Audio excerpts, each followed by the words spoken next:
There's a popular movement out there where people want to make their own things. Whether it be woodworking, metalworking, or what have you, people want handcrafted items. They're tired of the store-bought stuff. But when they want to get started, they don't know where to begin. They may watch some YouTube videos and see all the tools and all the skills that they need to learn, and it can be overwhelming.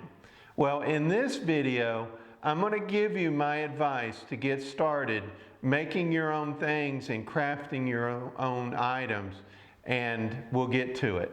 When people come to me with a project that they need help with, they're asking questions of tools and what do they need to learn and all that. And it can be overwhelming.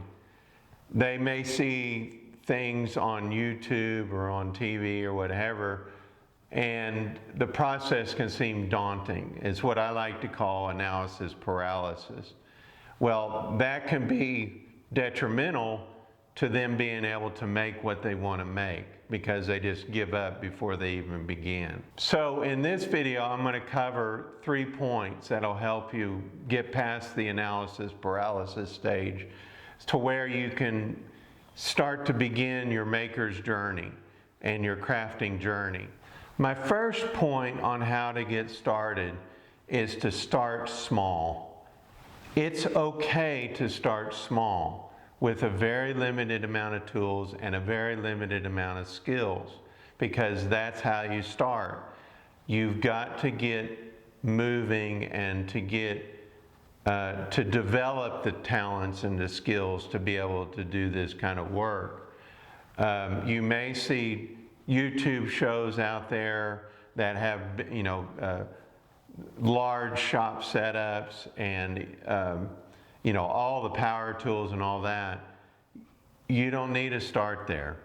Just start with what you have or what you can get under budget or what have you. Even it's a hand saw, table saw, what have you. I started out in the 1990s, my woodworking journey, with watching a show called The New Yankee Workshop with Norm Abrams. And I learned certain skills from that show, and I went out and bought a cheap table saw. It was probably $180 or so at that time. And it was enough to begin cutting out mortise and tenons, practicing glue-ups, and all that. So the best piece of advice I can give you is to just start. Start small. It's okay. And your skills will grow, and as your skills grow, you will buy tools that you know you need and to be able to help you accomplish tasks that were hard in the past. So you'll buy that tool and then you'll be able to apply it. And from there, you just keep building skills upon skills and tools to help you with those skills. So start small. My second point to help get you started is to learn by doing. Along with starting small, that allows you to learn by doing. And it doesn't matter how much you watch a TV program or a YouTube program that shows you how to do the skills. You need to practice them. Life is nothing but practice. So start with a project, and a serious project. Do the best you can. If you throw it away, it's okay. I've thrown away tons of stuff in my career. Especially, I had a career making art frames, and I had to do gold gilding on them, and I would throw those away all the time because I'd get the finish wrong, and it was just easier to start over.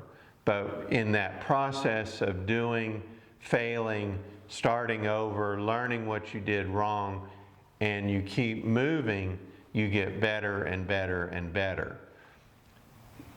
The thing about it is you always got to remember, you will make mistakes on your first project and you will make mistakes on your 1,000th project, and mistakes all in between.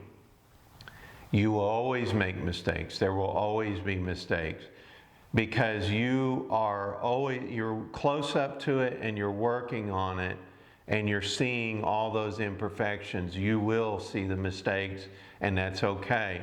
Just do the best you can and be done with it, and release it into the wild, and go on to the next. And with that, you'll get better and better over time. Which leads me to my third point. Focus on small improvements. I've heard, and I like to say, 1% better each time. That's what I'm doing with this YouTube channel. I've been a woodworker all my life, but now I'm doing video and editing and all that kind of stuff. And I'm just focusing on getting 1% better with each go. And that's been my whole life. So when you do a project, focus on doing better joinery, or better glue up, or a better finish, and concentrate on that. And then just get better over time. And I'm still learning with crafting and making things and all that. I'm still learning how to improve, and I will until I die. That's the way it is. You're always improving. So just embrace the process, learn how to fail, get better in an area, read up on a little bitty area, and then get better on it, whether it's finishing, sanding. There's always room for improvement. And don't get down on yourself, because even if you make the choice to start making something with your own hands, that's better than what 99% of the people out there are doing. They're not doing anything. They're not making anything. And humans are creative creatures. We're made to be creative. So if you have that creative spark, or that desire to make something, it's there for a purpose. And it's not going to be there immediately. You're not going to be a Rembrandt immediately. But it's there for a purpose, and it's meant for you to build on, to plant seeds, to grow. And just get better, 1% better at a time. And you will see those seeds grow, and you'll make some beautiful things. And I tell you what, there's nothing more fulfilling than making something that's beautiful, and that you made it by yourself. There's nothing better in the world than that. The point of this video today was to just get started. If you have a project that you have in mind, start it. And if you want to share it with us, put it down in the comments below. I would love to see people get started on their own maker's journey. If you like this video, please like or subscribe, and we'll see you in the next video. Thank you.